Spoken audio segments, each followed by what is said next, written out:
Hi guys, Christy here. Today I want to talk to you about living an authentic life. We talked a little bit last time about how loving ourselves is really the only resolution worth having. The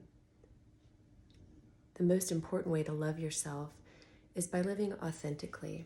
And what that means is where your heart and your mind and your spirit and your words and your deeds are all in alignment. It can also mean going it alone sometimes, because once you get real authentic, you start to care less about what other people think of you. And there is a whole lot of freedom in that. Most of us care.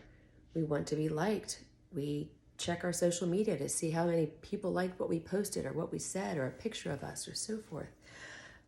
Real authenticity says that I care more about me than what I care about what other people think of me. That can feel really dangerous. You start to kind of do your own thing. People go, I don't know about her. But I'll tell you what, it's a litmus test for me. Perhaps I am polarizing, but I'm not out looking for friends.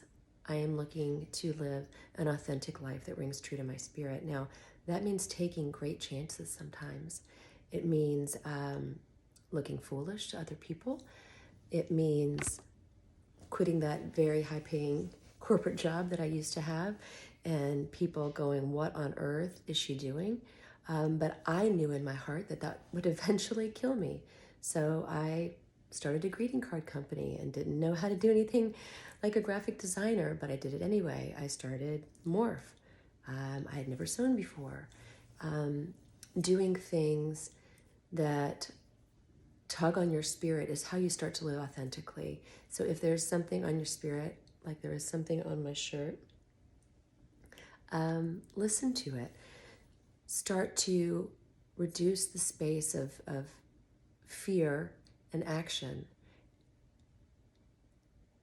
Start saying things to people that strike your spirit. Like I was in Target last week, and this woman had a very sad countenance. You could tell she was a very caring person, and I watched her for a little bit, and I walked up to her and I asked her if I could give her a hug.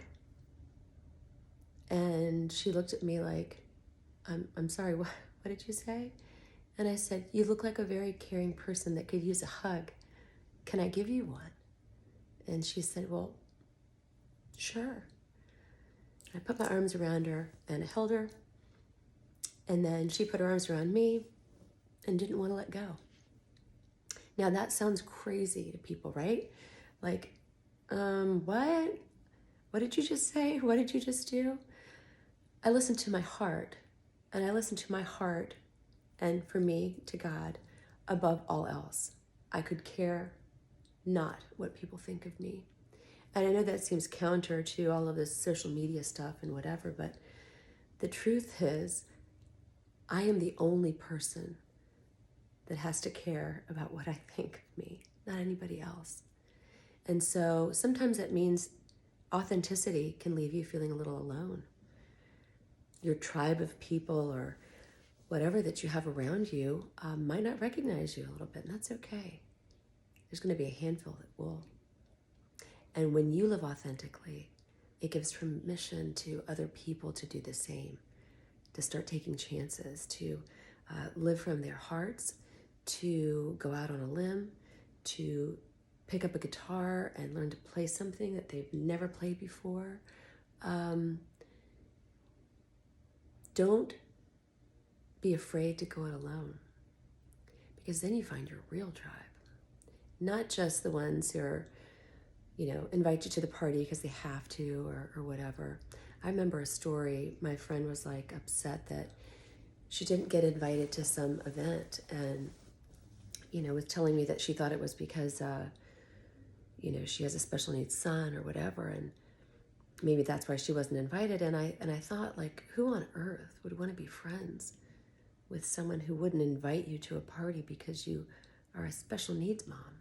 Like, I was like, do you really care what these people think enough to long to be invited to this party?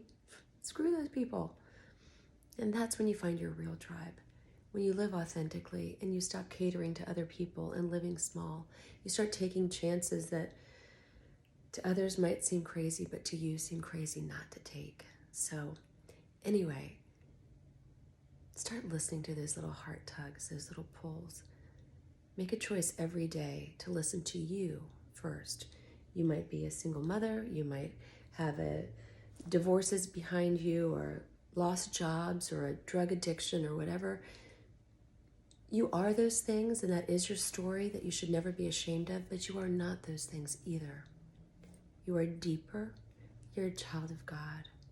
Start listening to your heart. Stop limiting yourself, and stop trying to please others. Just do you. Nobody does it better.